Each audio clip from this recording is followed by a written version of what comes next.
العلم هو النور الهادي والمفتاح لكل الخير من يرد الله به خيرا. بسم الله الرحمن الرحيم نحمده ونصلي على رسوله الكريم أما بعد.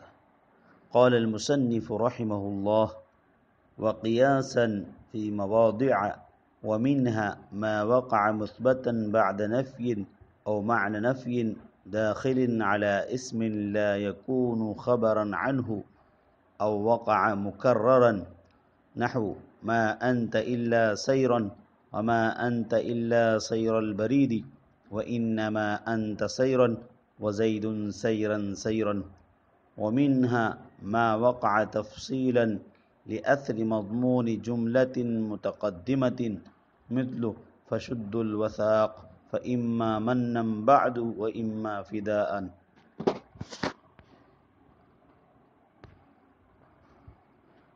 وقیاساً فی مواضع، اور مفعول مطلق کے فعل کو حذف کرنا واجب ہے قیاسی طور پر چند جگہوں میں.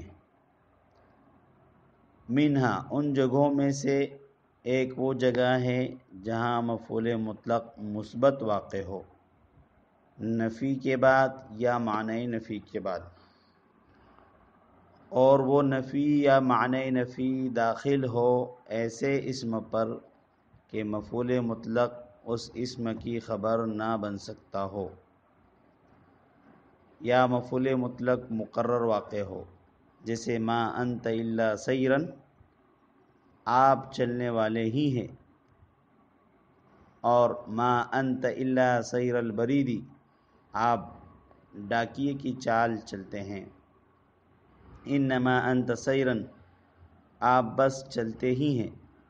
وزید سیرن سیرن، زید خوب چلتا ہے. طلبہ عزیز، یہاں سے مصنف کتاب ان جگہوں کو بیان کر رہے ہیں جہاں پر مفعول مطلق کے فعل کو حذف کرنا واجب ہے، اور یہ حذف کسی قاعدے اور ضابطے کے تحت ہیں. وقیاساً فی مواضع سے اسی کو بیان کر رہے ہیں کہ یہاں پر مفعول مطلق کے فعل کو حذف کرنے کا کوئی ضابطہ اور قانون بھی ہے.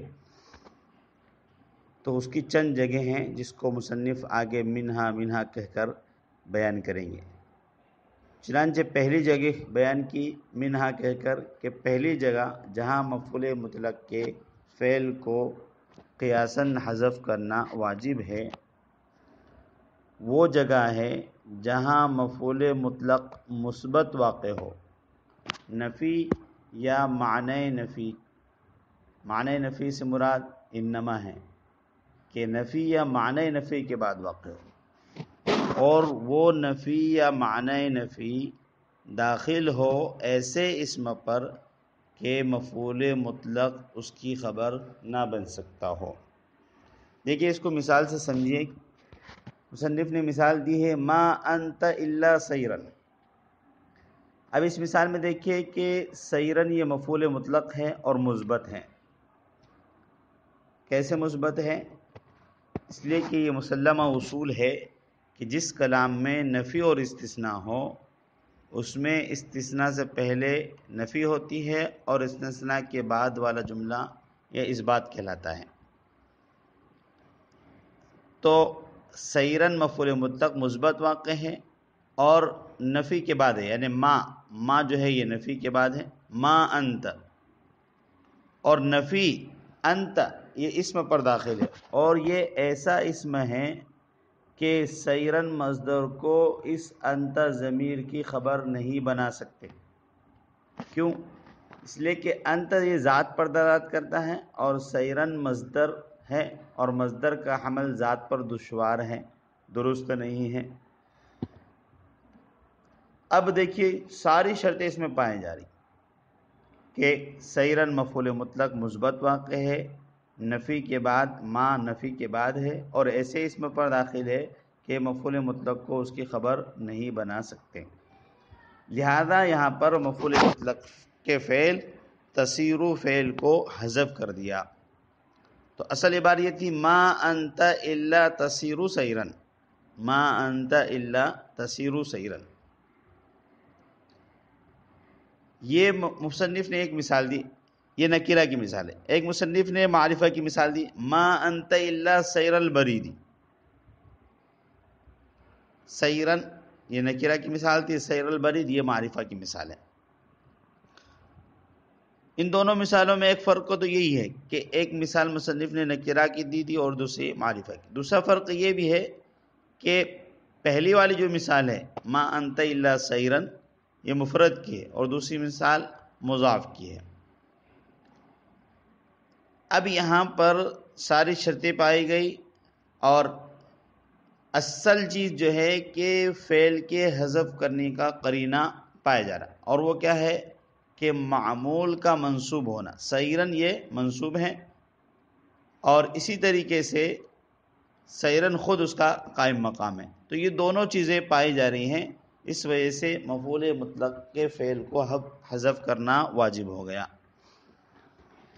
اس طریقے سے مصنف نے یہ تو نفی کی مثال دی۔ معنی نفی کی مثال ہے انما انت سیرن، جو آگے مثال آپ دیکھ رہے ہیں انما انت سیرن، یہ معنی نفی کی مثال ہے کہ مفعول مطلق مثبت واقع ہے معنی نفی کے بعد، اس لیے کہ انما یہ ما اور الا کے معنی میں ہوتا ہے، ما اور الا کا جو معنی ہوتا ہے وہی انما کا معنی ہوتا ہے۔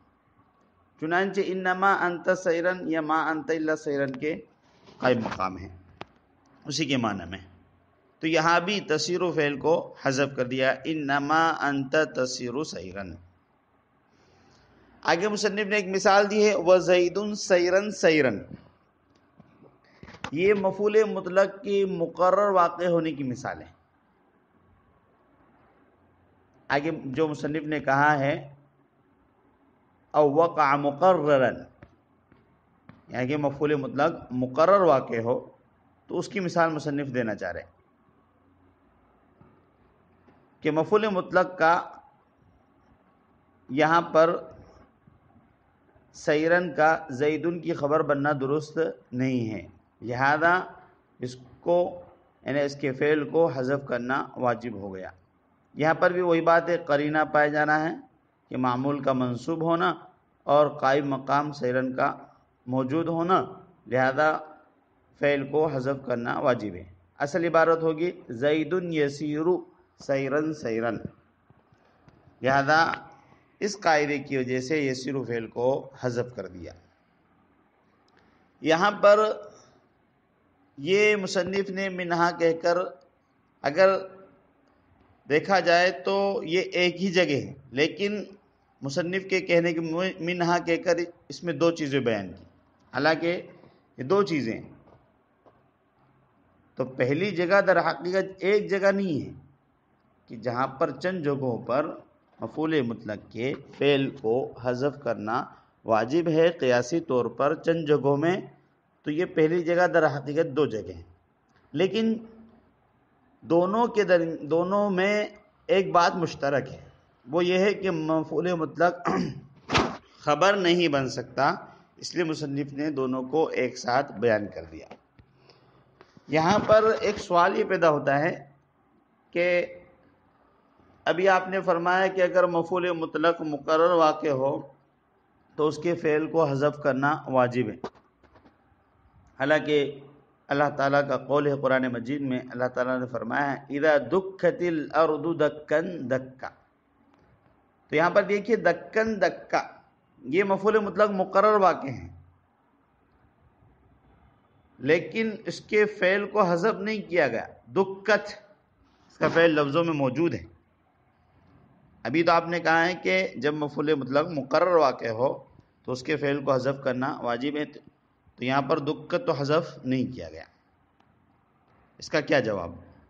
اس کا جواب یہ ہے کہ مفعول مطلق مقرر واقع ہونے سے مراد یہ ہے کہ مفعول مطلق خبر کی جگہ میں مقرر واقع ہو، یعنی خبر کی جگہ میں ہو لیکن خبر بننا درست نہ ہو، جگہ خبر کی ہو لیکن اس کا خبر بننا درست نہ ہو۔ جیسے زیدن سیرن، سیرن کے اندر آپ دیکھیے کہ زیدن یہ مبتدا ہے، واقع ہو سکتا ہے، اور سیرن یہ خبر کی جگہ میں لیکن خبر نہیں بن سکتا۔ اس کے بالمقابل آپ دیکھیے اذا دکت الارض دکن دکا، کہ یہاں پر اگرچہ مفعول مطلق مقرر واقع ہے لیکن یہ دکن دکا جو ہے یہ خبر کی جگہ میں نہیں ہے۔ کیوں؟ اس لیے کہ دکت یہ فعل مجہول ہے اور الارض یہ اس کا نائب فاعل ہے، اور نائب فاعل کو خبر کی ضرورت نہیں ہوتی، وہ خبر کا محتاج نہیں ہوتا۔ تو پتہ یہ چلا کہ یہاں پر دکن دکا اگرچہ مفعول مطلق مقرر واقع ہے لیکن خبر کی جگہ میں نہیں ہے، لہذا یہاں پر کوئی اعتراض واقع نہیں ہوتا۔ اور جو مثال دی گئی متن کے اندر تو زیدن یہ مبتدا کی جگہ میں تھا اور سیرن یہ خبر کی جگہ میں تھا، اور خبر بننا اس کا درست نہیں ہے۔ اس وجہ سے کہہ رہے ہیں کہ جہاں پر مفعول مطلق مقرر واقع ہو تو وہاں پر اس کے فعل کو حذف کرنا واجب ہے۔ دونوں میں فرق ہو گیا کہ جہاں مفعول مطلق مقرر واقع ہو تو فعل کو حذف کرنا واجب ہے، کب؟ جبکہ وہ خبر کی جگہ میں ہو لیکن خبر بننا درست نہ ہو، اور یہاں پر خبر کی جگہ ہی میں نہیں ہے اس لیے کہ اس سے پہلے الارض ہے اور وہ نائب فاعل بن رہا ہے، اور نائب فاعل کو خبر کی ضرورت نہیں ہوتی۔ آگے مصنف نے ایک اور مقام بیان کیا، وَمِنْهَا مَا وَقَعَ تَفْصِيلًا لِأَثْرِ مَضْمُونِ جُمْلَةٍ، ان جگہوں میں سے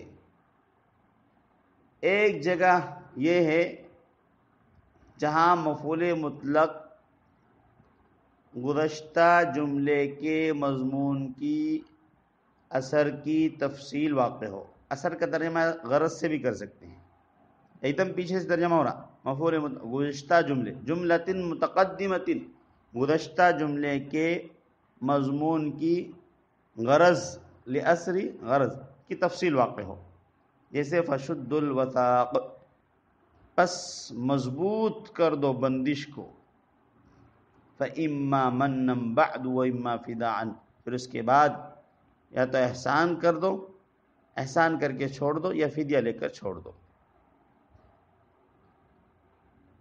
اب یہاں سے ایک دوسرا مقام بیان کر رہے ہیں کہ جہاں مفعول مطلق کے فعل کو حذف کرنا قیاساً حذف کرنا واجب ہے، وہ جگہ ہے جہاں مفعول مطلق گزشتہ جملے کے مضمون کی غرض کی تفصیل واقع۔ اب اس کو سمجھنے کے لیے آپ پہلے سمجھ لیجئے مضمون جملہ کس کو کہتے ہیں؟ جملے کا مضمون، جملے کا مضمون کہتے ہیں کہ جملے سے ایک مصدر نکال کر فاعل یا مفعول کی طرف اس کی اضافت کر دی جائے۔ جیسے مثال کے طور پر ایک چھوٹا سا جملہ لے لیجئے، قام زیدن۔ قام زیدن ابھی جملہ ہے، اس کا مضمون ہوگا قیام زیدن۔ قام زیدن، زید کھڑا ہوا، قیام زیدن، زید کا کھڑا ہونا، یہ مضمون جملہ ہے، اس کو مضمون جملہ بتا، جملے کا مضمون یا مضمون جملہ۔ اور عبارت میں جو آیا ہے لأثر مضمون، مضمون جملے کا اثر، تو اثر سے مراد وہ غرض ہے جو مضمون جملہ سے مقصود ہے اور اس کی تفصیل واقع ہو، یعنی آگے جتنی بھی احتمالات ہو سکتے ہیں اس کو بیان کیا گیا ہو۔ بہرحال اس کو مثال سے سمجھیں۔ مصنف نے سورہ محمد کی ایک آیت کی مثال دی ہے، فَشُدُّ الْوَثَاقَ فَإِمَّا مَنًّا بَعْدُ وَإِمَّا فِدَاءً، یعنی اس کا خلاصہ کیا ہے کہ جنگ میں کفار کو خوب مضبوط باندھ لو۔ جب کفار سے جنگ ہو اور اس دوران جو قیدی آئے تو ان کو مضبوط باندھ لو، اور مضبوط باندھنا کیوں ہے کہ اس کے بعد یا احسان کرنا ہو کہ بلا معاوضہ اور بغیر فدیے کے اس کو چھوڑ دیا جائے، یا فدیے لے کر اس کو چھوڑ دیا جائے۔ اب اس میں جو گزشتہ جملہ ہے اما منن بعد، تو یہاں پر منن اور فداءً یہ مفعول مطلق ہے۔ اس سے پہلے والا جو جملہ ہے فشد الوثاق، جس کا مضمون اور خلاصہ شد الوثاق ہے کہ بندش کو مضبوط کرنا، کیونکہ شدو کا مصدر ہے شد یشد، شدن، اور اس کی اضافت وثاق مفعول بھی کی طرف کی گئی تو شد الوثاق ہوا، اور اسی کی تفصیل بعد کی جملے میں ہے جس میں دو مفعول مطلق آئے، ایک منن اور دوسرا فدان۔ یعنی مضبوط باندھنے کی غرض یہ ہے کہ بلا معاوضہ چھوڑ دیا جائے یا معاوضہ لے کر فدیہ لے کر چھوڑا جائے. تو یہاں پر مفعول مطلق کے فعل کو حذف کیا گیا ہے. اصل میں عبارت تھی فَإِمَّا تَمَنُّونَ مَنًّا بَعْدَ الشَّدِّ وَإِمَّا تَفْدُونَ فِدَانَ. لہذا تمنون اور تفدون یا تفدون ان دونوں فعل کو حذف کر دیا. مفعول مطلق اس قرینہ پائے جانے کی وجہ سے کہ یہاں اس کا معمول منصوب ہونا اور اس کا قائم مقام دونوں موجود ہے، لہذا مفعول مطلق کے فعل کو حذف کر دیا.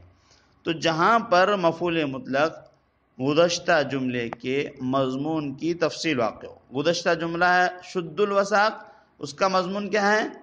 شد الوثاق، بندش کو مضبوط کرنا، مضبوط باندھنا،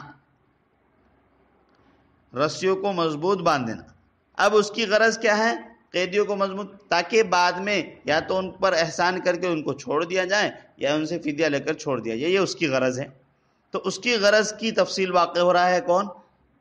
مفعول مطلق منن اور فدان، لہذا یہاں پر ان کے فعل کو حذف کر دیا ہے. اس کی ایک مثال یہ بھی ہو سکتی ہے قُلِ الطَّعَامَ فَإِمَّا نَوْمًا بَعْدُ وَإِمَّا كَسَبًا، کھاؤ پھر اس کے بعد یا تو سو جاؤ آرام کرو، او کسبن یا کمانے کے لیے نکل جاؤ. بہرحال یہ دو جگہیں اور حقیقت میں یہ تین جگہیں ہو گئی ہیں جہاں پر مفعول مطلق کے فعل کو قیاساً حذف کرنا واجب ہے. بقیہ انشاءاللہ آئندہ سبق میں بیان کریں گے. اللہ تعالی ہم سب کو علم نافع عطا فرمائے. صلی اللہ تعالی علی خیر خلق محمد وعلی آلہ وصحبہ اجمعین. السلام عليكم. لا تنسوا الاعجاب بالفيديو والاشتراك في القناة تشجيعا لنا لنستمر بنشر المزيد إن شاء الله.